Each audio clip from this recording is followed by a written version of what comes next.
'Tis a brand new year full of hope and joy and all things made anew, just like AEW's records. I'm still trying to figure that one out. Welcome to the first edition of Wrestling with Egos for the year 2020. My name's Patrick, alongside my best friend Brian. Thank you guys so much for being a part of the show. Thank you guys for watching us on YouTube, listening to us on Anchor Podcasts.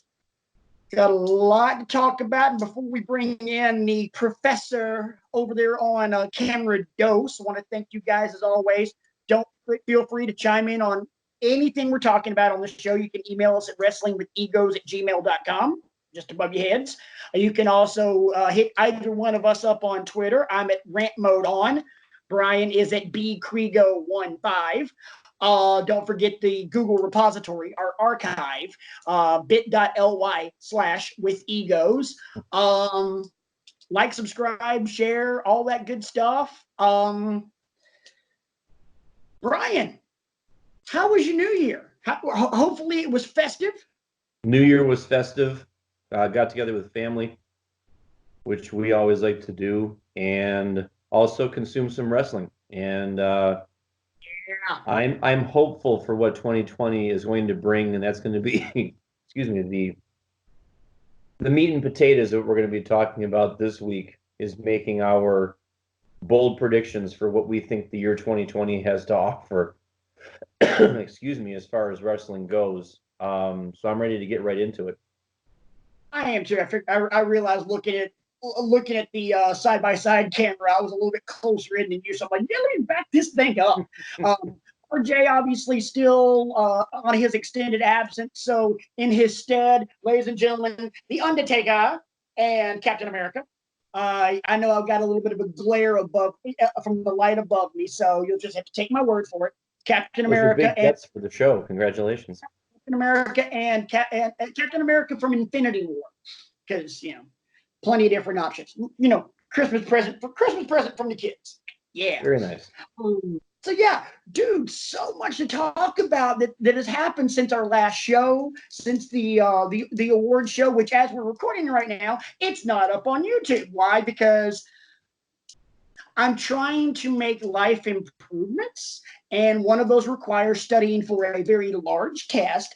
My God in heaven, I feel like I'm back in South Hall at Jacksonville State University circa 2009. And oh my God, I have never crammed so much in my life. The winners of the Wrestling with Egos Awards for 2019 are posted on the Google repository site, so they're in bold print if you are curious about by the time people see this show, the other show will have already been up for at least a day. I plan on working full disclosure this weekend. Currently today it is January 10th, and in Northeast Ohio it's 50 something right now as we speak. I'm literally wearing a pair of basketball shorts right now. I just went outside before we started the show so I could buy Mountain Dew, and after the show I'm going to keep cramming. Good Lord. Anyway, let's start the show off as we always do, because it's one of our favorite segments, and apparently from the reaction it's always yours as well. The good, the bad, and ugly. Brian, I start with you. What GBU this thing for me? Good, bad, ugly. What you got? I actually, excuse me, have a lot more good than anything else this week. The Andrade Rey Mysterio match, first of all, for Monday Night Raw this past week. Anytime those two gentlemen get together, it's a work of art, and the United States Championship was on the line this week, and those two showed out. There was some chicanery with Rey's mask at the end of it. Rey then attacked Andrade backstage and reclaimed the mask. So that was awesome. Keith Lee, yes? First off, let me just say that match might have been the only really good thing from Raw on Monday night. True. Monday Night Raw is starting to get really, really dumb. Yeah. Another good I have is Keith Lee, richly, excuse me, richly deserved winning breakout performer for last year for NXT. You couldn't ask for a better winner of that award. Undisputed Era has pretty cleaned up that night. They just it got comical. They just kept coming out and getting more golden bells from William Regal, and you know.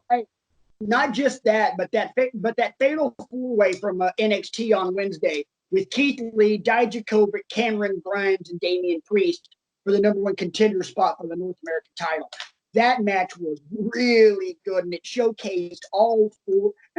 Let's be honest, it showcased 3 of the 4. Damian Priest got buried in that match. He did. It showed off what kind of a genetic freak Dominik Dijakovic is. It showed off what kind of a pound for pound marvel the artist formerly known as Trevor Lee, Cameron Grimes, is.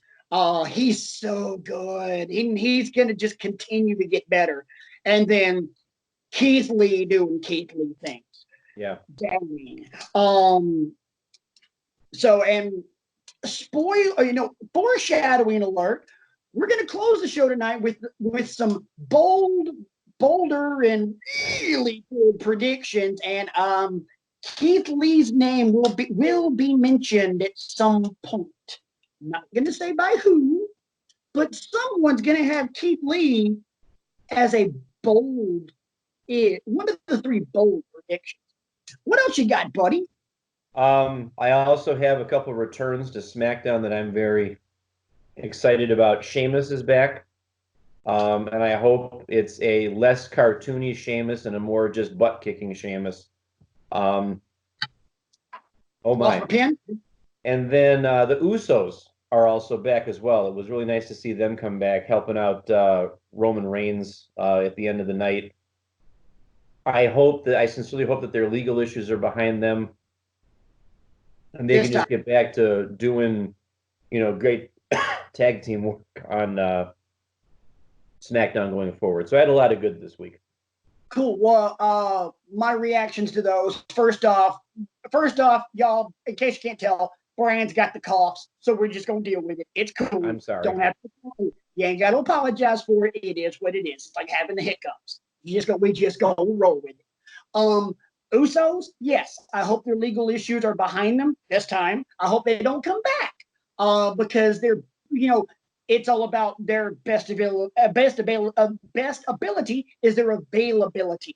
And they're better in front of the camera as opposed to dealing with DUIs. Sheamus, on the other hand, to me is becoming even though their careers began just a couple of years apart, he's becoming another Dolph Ziggler. There's a lot of promise in Sheamus. There's always been a lot of promise in Sheamus. And then it just never delivers. So I'm going to be honest. You can be excited about Sheamus all you want.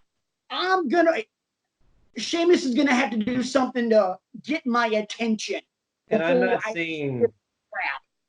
not saying put him in the title picture. That's not what I'm saying. I'm saying you can use him to, work, help strap the rocket to somebody else and lift them up by working in the ring with them. That's really all I'm saying. Not, because all they'll do is for the first couple of months, Sheamus will beat up on smaller guys like he always does. And then they'll do something stupid like have him feud with Randy Orton, and they'll put the whole damn building to sleep again. Yeah. I'm sorry, but I've literally seen this twice already. One time he actually looked completely idiotic with that stupid mohawk and the beads in his beard and the nose ring right here. Yeah, that was pretty bad. Yeah. So, you know what? Wake me when it's actually entertaining, please. Okay. Until then, just pretend I'm asleep, because I don't care. Sheamus, Dolph Ziggler. I'm changing channels. Understood. I'm turning on Disney Plus and watching Star Wars again. What else you got? Because rumor has it you don't have an ugly, but you got a could have been ugly. Well, I have a bad, and I Oh, have okay. a could have been ugly. um, Hit him real quick. and I'm curious to see what you think about this. My bad is anytime Asuka has a microphone.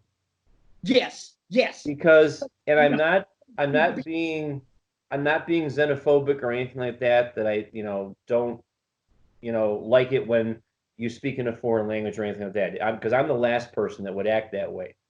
But my point is, her on the microphone rambling in Japanese without any context doesn't serve a purpose for me as a wrestling fan. no. It would be nice, like if you're Asuka and you walk down to the ring and you're running down Becky Lynch in Japanese, give me some subtitles. That's not, I wouldn't find that, but no, give me like actual translation for what she's saying. When I get you in the Asuka lock or whatever, you know, you're gonna tap out and I'm gonna take your title, that kind of thing. But I feel like they're doing that with Io Shirai too in NXT. It would be nice to have, and I'm not saying stereotypical Japanese movie bad dubbing, that kind of thing. I'm saying have somebody back there who's an expert in the language and can fire off that translation really quick and put it up on the screen. You know, like when Io Shirai came down and talked to Rhea Ripley on Wednesday. Right. And she said mine. I just think some context is in order. The way that let's juxtapose those real quick because obviously we want to keep the show moving and don't want to just drag into one thing. With Asuka, it's just her screaming in Japanese, and like you said, there is no context. There is no clues as to what she's saying. The only way you can really remedy that, because I don't think you'll be able, because I don't think you'll be able to really get any kind of captioning on there in that kind of real time. So I think, honestly and truly, I think the only way to do that would be have a translator or to do like you're doing with Io Shirai. Because when Io Shirai just starts screaming into the microphone in Japanese, it's to make her seem crazy, make her seem a little bent out of shape. And it works for her. For Asuka, it's stupid. But for her to just, and obviously I'm not trying to be not trying to make fun of another foreign language. I don't know Japanese to save my life. So when Io Shirai is singing in the middle of the ring, okay, but it's so quick, and then she just goes, mine. Okay, I get it. I get the gist of what you're saying. But when Asuka just the whole time, the presentation's wrong. Because she's sauntering down to the ring while she's doing it, and she's, Exactly. And it takes that stupid, idiotic what chant to a different meaning. Like, okay, seriously, what? No. Seriously, what? Anyway, that was your bad. How about your could have been ugly? Because I have a good and an ugly. I don't have a bad. I just got a good and an ugly. So yeah, I have a could have been ugly, and it comes from AEW on Wednesday. Yes, Brian watches AEW. Spoiler alert. Yeah. Moxley smashing the bubbly up beside Jericho's head during his dupe, which was so expertly done, by the way. That could have gone horribly wrong.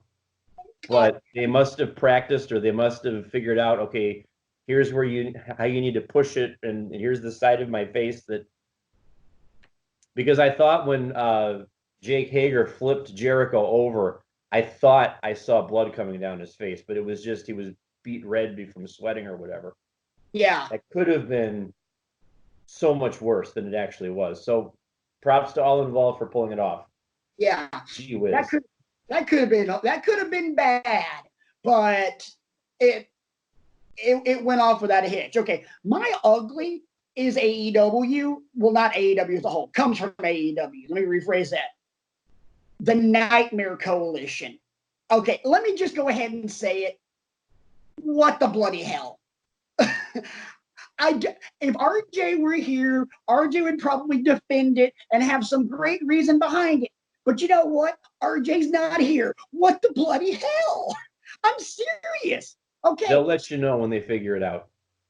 Yeah, it's starting to seem like, taking you back to like the Attitude Era, it's starting to seem like the Oddities. You know who's a revelation, though? Who? Chris Statlander. She's good. She is really good. They've got something there with her. Oh, I think so too. I have been very impressed with Chris Statlander as of late. I think the whole little quirky alien thing and the whole it is just weird enough to be cute, but then she gets in the ring and you're like, okay, she ain't cute no more. That's where she had me, because I didn't get all of that. The match, however, Yeah, now you've got me. she's really good, and I agree with you. I think AEW is going to have a potential star in her, and unfortunately, I think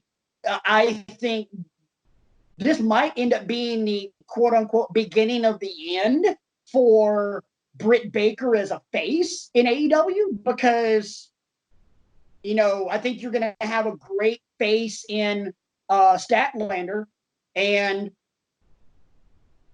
you know, Britt kind of coming off as bitchy over the last couple of weeks. Let's see. I noticed that. That's my ugly. My good. I think you can. It seems like every other year at Wrestle Kingdom, you can say this. I think we can close the voting on Match of the Year for 2020 already. Will Ospreay and Takahashi. Holy shit! Oh my god! How long did they go for? Huh? How long did they go for? I think it was like 22. Okay. 17, 22, somewhere in that area. Oh my God. That was just an adrenaline rush from the word go for the junior heavyweight championship. Takahashi picking up the win. If I'm not mistaken, one of the year-end shows, I forget if it was Cultaholic or What Culture, but Ospreay was either number 1 or number 2 in Wrestler of the Year. Oh yeah, not surprised. He ranked very, very high up there. Right, and we've been talking about Will Ospreay pretty much all through 2019 on this show, talking about how he was that good. I would love to see Ospreay get some shine in the heavyweight division in New Japan. I think this might be his ticket now that he's not having to be the standard bearer of the junior heavyweight division. There's plenty of guys there at that weight class that can do it. Not only do you have Takahashi, you've also got Kenta, who is, I think, I can't remember if he defended it or not, but at least he was the never openweight champion as well. So I think he still is. Yeah, a lot of good things there. Did he wrestle at Wrestle Kingdom? Yes, he did. Okay, because I know he came out and attacked Naito. Yeah, I think he won. Okay. All right, anyway, moving right along. Let's talk. You know what? Let's talk some Wrestle Kingdom. And the other bigger news coming out of that, three big things coming out of that. You had a great match with Jericho and Tanahashi. Really good match. Dude, two guys over the age of 40 lighting it up like that. Why don't we get this shit in America? I'm sorry. I don't know. Why don't we get this in America? No. First off, Jericho's timeless. He is one of those guys that's just. He's making the GOAT discussion mooter and mooter as time goes on. Oh God, yeah. Or more and more moot, as time goes on. No, we're gonna stay with mooter and mooter. Yeah. I like that. Because either you're using the wrong way of saying moot, or you're putting on your southern accent and you're talking about the great mooter. Anyway, really, really damn good match. Also, we have a new IWGP Heavyweight Champion in I hate Tetsuya that. Naito. He picked up the win over Kazuchika Okada in another real damn good match. Glad to see that one. Tetsuya Naito's been great for several years. And then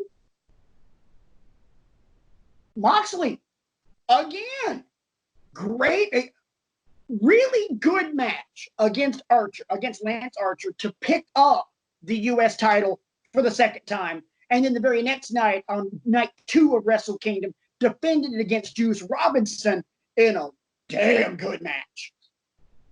So, big things like that. And he also attacked Minoru Suzuki, too.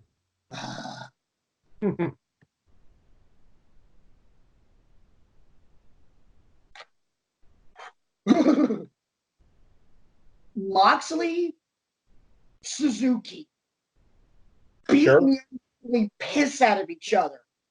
Shut up and take my money. Damn. But yeah, I still haven't finished all of Wrestle Kingdom. I've seen the big things. There's more to digest in there, and we'll probably digest more of that next week. Mm-hmm.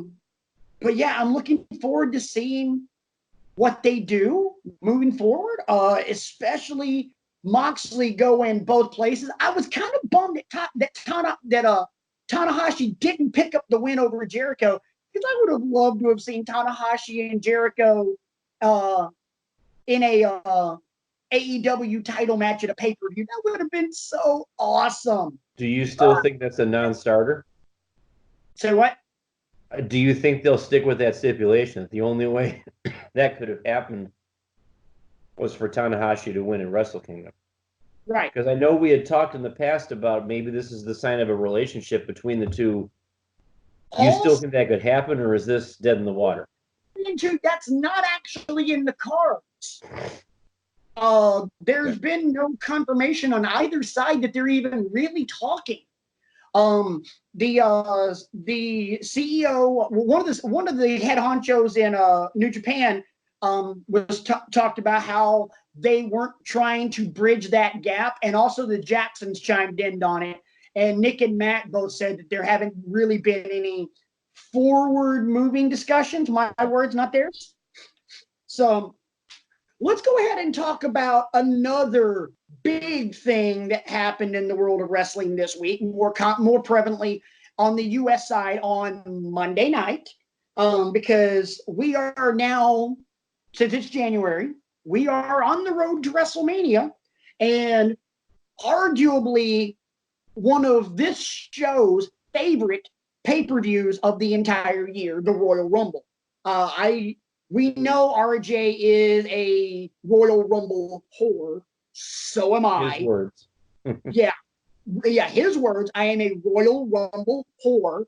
I think we had that discussion sometime around getting ready for War Games. Yes. We were talking about concept matches or something like that, and he, hands down, he's like Royal Rumble.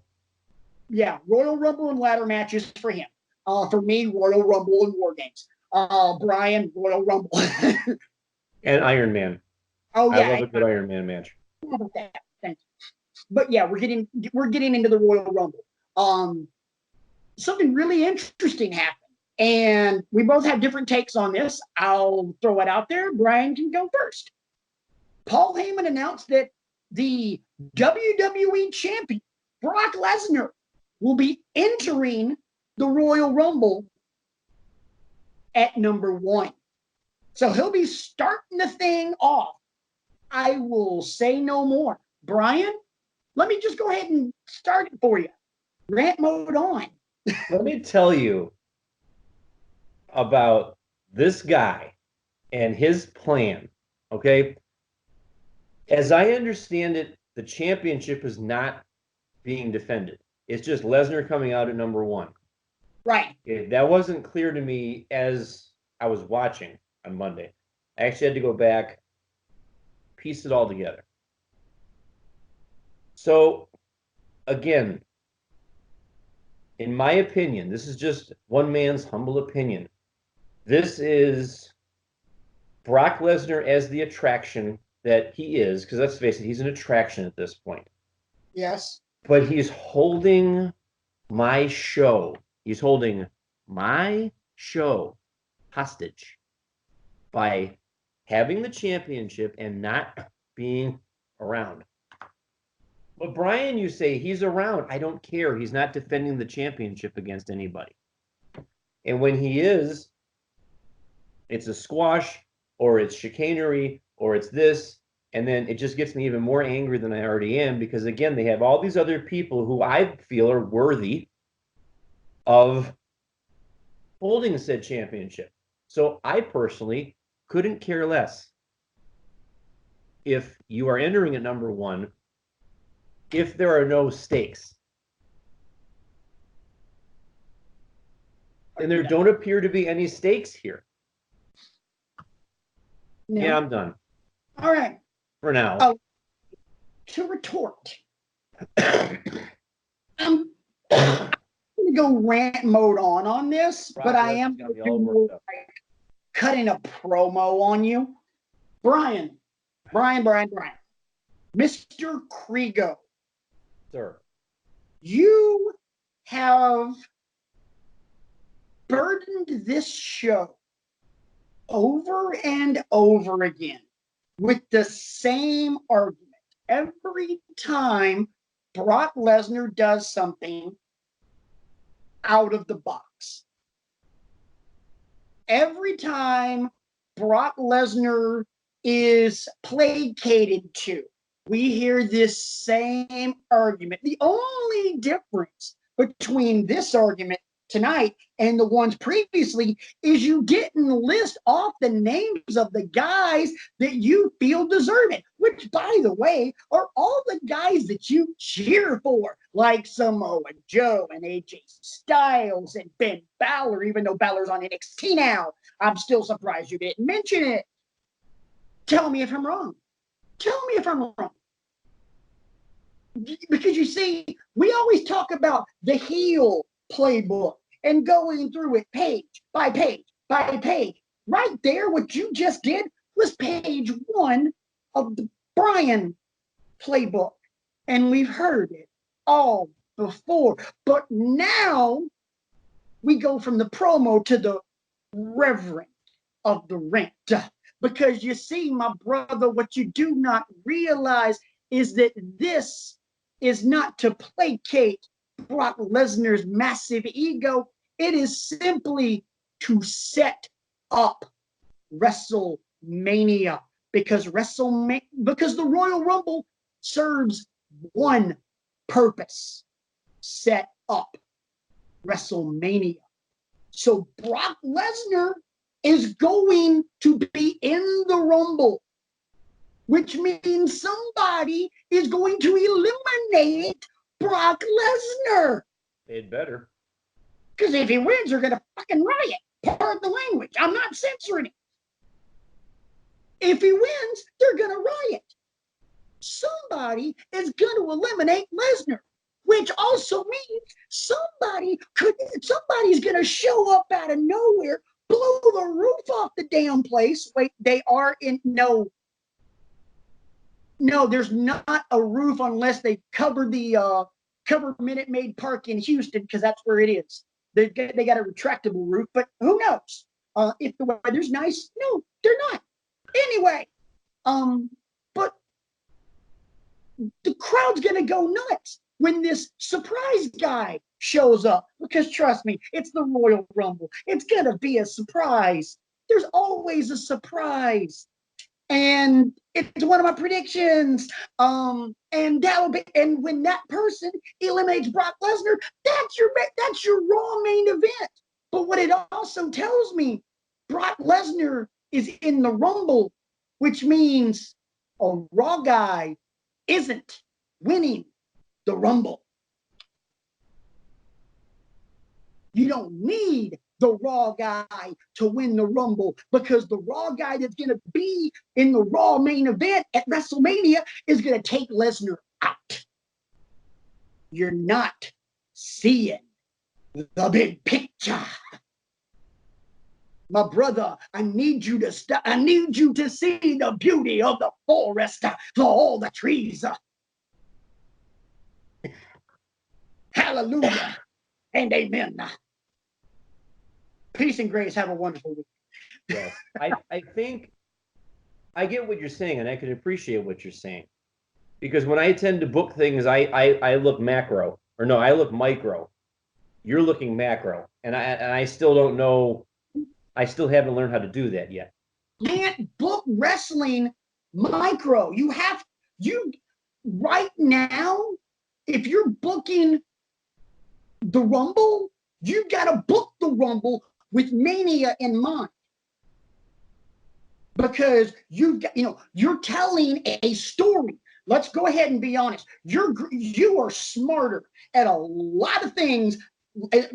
You are brilliant at a lot of things, more than me. But this is the one time I can toot my own horn when it comes to something intellectual. I can run circles around you when it comes to telling a story. This is true. And but let me tell you what I'm afraid of. Okay. We've seen enough crazy stuff. Like, I can't believe they did that crazy stuff from Vince. Like Kofi He's losing just the title. crazy enough. What did you say? Kofi losing the title on the Fox debut of SmackDown in 17 seconds. Exhibit A. It's just crazy enough that Brock would come in at number 1 and win the damn thing. Vince would love the fact that the fans would lose their lunch. To what purpose? I don't know. No purpose. No point. What's the purpose of Lana Rusev, Bobby Lashley, Liv Morgan right now? I mean, I get where you're coming from, and you're approaching this from a logical. Nobody cares. I mean, I want you to be right, but there's a voice in the back of my. Excuse me. Wow. There's a voice in the back of my head that's like saying worst case scenario, and I know I'm probably not going to get that, but all I could think about Monday when I was watching that was that just means he's going to win. Because I think I'm just deluded myself into being so sick and tired of seeing him still and still and still. This is an unofficial bold prediction. Somebody out of nowhere is going to eliminate Brock Lesnar, and they will challenge Lesnar for the title at WrestleMania. That will be the Raw main event. That is not one of my 3 predictions. Okay. It could coincide with my bold prediction. But anyway, speaking of that, let's go ahead and do this before we get into homework. Brian does have a homework assignment for this week. And so we will start the new year off correctly with some homework. Yes. So to start the year off, Brian and I decided that we are going to make for the year 2020 a bold, a bolder, and a boldest, also known as a ballsy prediction. 3 predictions for the year 2020, and we're going to see if any of them are right. I got to be honest, dude. I'm feeling good about a couple of mine. So let's just go ahead and go. But we'll both get the bolds out of the way. We'll both get the boulders, and then we'll both get the ballsy ones. So the floor is yours for bold prediction 2020. Dun, dun, dun, dun. I'll go on record as saying I don't think any of these are actually going to come true because you know how great I am with predictions. Yeah. Spoiler alert, not very. I have a better track record than you do, and I'm terrible.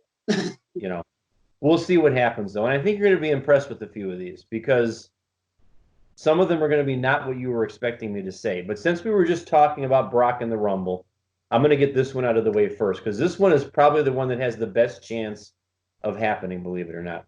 I have actually four. Okay. This one actually has the best chance of the four of happening, I think.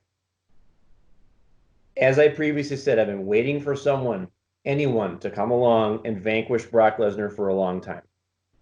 And I think this is the year that happens. I wrote this prediction before Monday. I haven't changed my mind. The man that eliminates him from the ring at the Royal Rumble is going to be Drew McIntyre. I think he's going to be the one because we haven't seen them go at each other hardly ever. That's one of the few guys in the company that he really hasn't tangled with that I can recall ever. So I think Drew's the one. Maybe Brock comes out at 1. He's softened up a little bit by maybe number 20 or 21. And what I hope happens is Drew walks right up to Brock, whee! And he's gone, and there's your rivalry. Right. Oh, and McIntyre.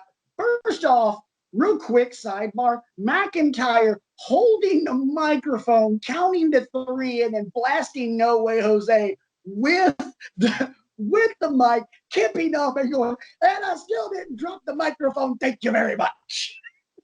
I'm like, Jesus, are they accidentally trying to turn Drew McIntyre face?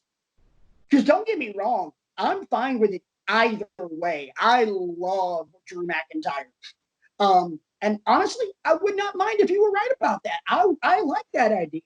My bold prediction, this to me of mine is the one that I think has the least chance of happening.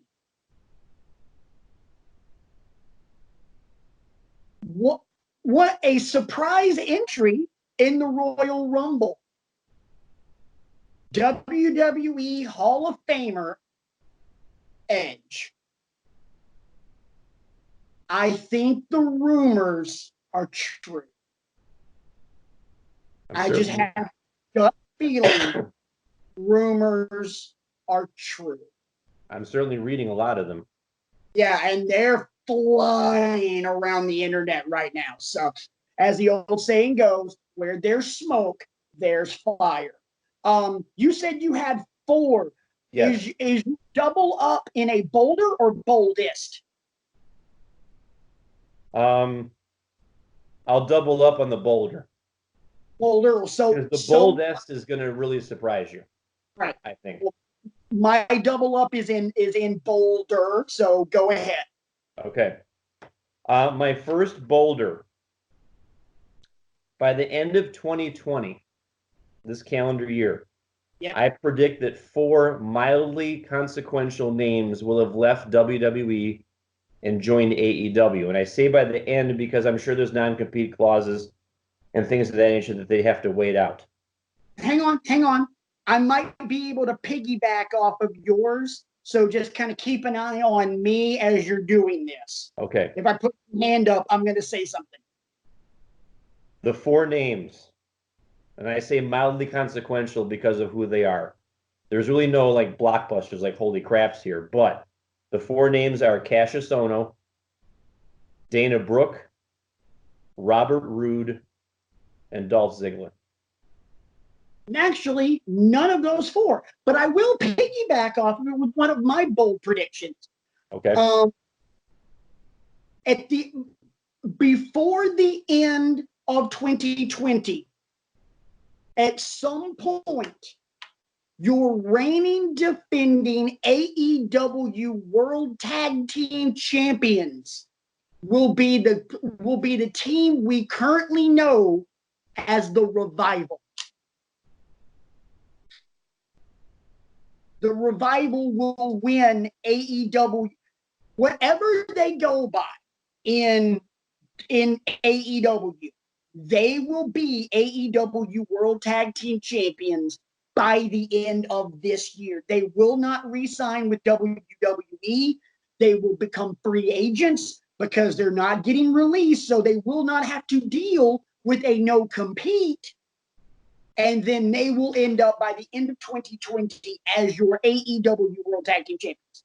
I Your like that next, your next bolder prediction.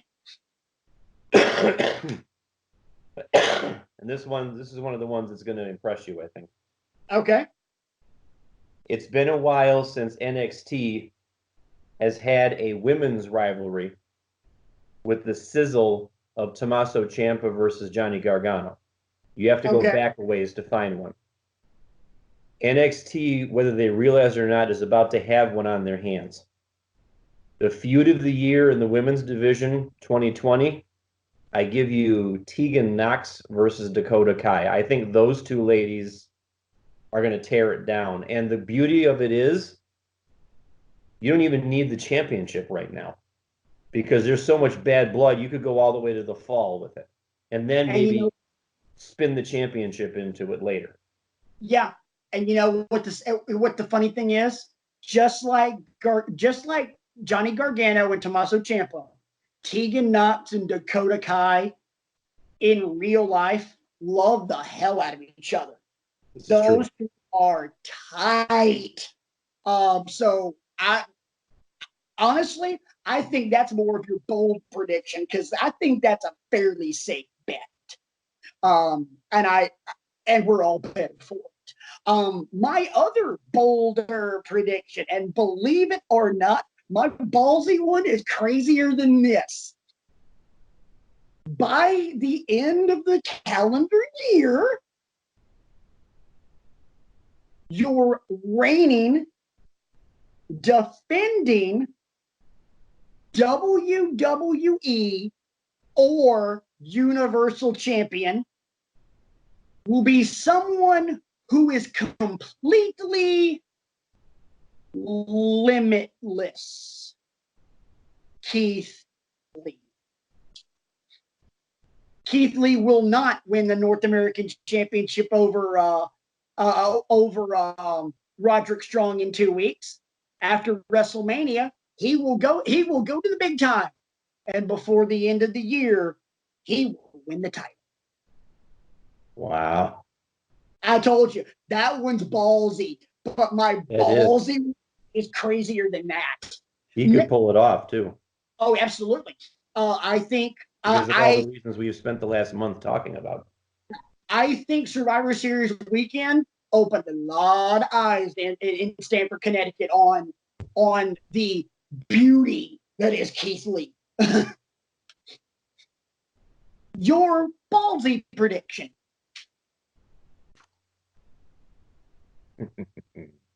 Hit me with it. We're fast forwarding to November. That's Survivor Series. We will have a Survivor Series women's fatal four-way for one of the championships. I don't know which one. That in and of itself is not a bold prediction, but the four people in it are a bold prediction. And even bolder, Becky Lynch is going to be the only so-called horsewoman in that match. She will be joined. One sec. Oh boy. I'm writing. I'm going to predict your prediction. Okay. So it's a fatal four-way. Yes. And Becky's the only name you're giving me. Becky's the only current. Becky's the only name you're giving me. Yes. Becky's the only name you're giving me. And we're talking about Survivor Series. So say Becky.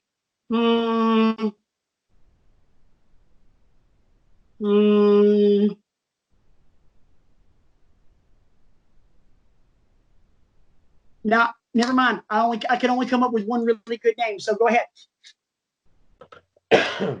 Contesting against her in that fatal four-way, and this is in November, remind you, will be Asuka, Shayna Baszler, and Kaylee Ray. Ooh. I think they got some good things planned for Kaylee Ray. I love me some Kaylee Ray. Oh yeah, she's good. She is surprisingly good on the mic. I really like Kaylee Ray. She's another one like Keith Lee. She talks when she needs to, but she doesn't talk too long. Right. And it's let's get down to business in the ring, and I like that. Yeah, and she can go in the ring. And let's be honest, her accent's great. Her accent is great. Okay, here you go. The main event of WrestleMania, which the main event is the one that is decided by the Rumble, correct? Correct. It will involve the NXT Championship. Either an NXT guy will win it. Well, it will involve NXT. I'm sorry, I wrote that wrong. It will involve NXT in one way, shape, or form. Either an NXT guy will win the Rumble and challenge for the Raw or SmackDown or NXT titles. No, hypothetically, let's say Johnny Gargano wins it. Johnny will then challenge for one of the 3 titles. So NXT is involved somehow. An NXT guy is in the main event. Or somebody else on Raw or SmackDown will win it and they will drop drop down to NXT and challenge Adam Cole. One way or the other, NXT will be the centerpiece of WrestleMania. Does that make sense? Either that would be awesome. Guy wins the Rumble, or the winner of the Rumble challenges for the NXT title. That would be awesome. That would be very awesome. So, and honestly and truly, I also would not be surprised one way, shape, or form if the winner of the Rumble was in fact Keith Lee. Because remember, apparently this year, there are 10 spots per show. There's going to be 10 Raw guys, 10 SmackDown guys, and 10 NXT guys. Let's go ahead and be honest. 3 of those NXT spots are already taken because all 3 guys from the Undisputed Era are going in. So that's my ballsy prediction. With everything that happened at Survivor Series, I think they honestly have to. I think they have to. Because that's where the excitement is. Yeah. I think they have to continue to say, okay, yeah, NXT.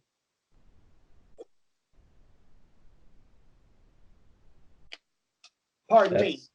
That's pretty out there. Pretty ballsy. Pretty ballsy. So let's see. We'll see if anybody gets to say, yeah, called it. All I'm going to say is you guys better just pray to God I didn't just call that one, because you'll never hear the end of it. Nobody will. We will lose all of our subscribers because I'll be like, anyway, Brian, I believe you have some homework for us. I do. And in that vein, since it is Royal Rumble season, you're going to watch all the Royal Rumbles back to back and go. No, just kidding. I do that every year. Yeah, I know. I do too. But probably my favorite thing that has ever happened in any Royal Rumble event. And as soon as I say the year, you're going to know exactly what I'm talking about. I'm taking you back to the year 2000.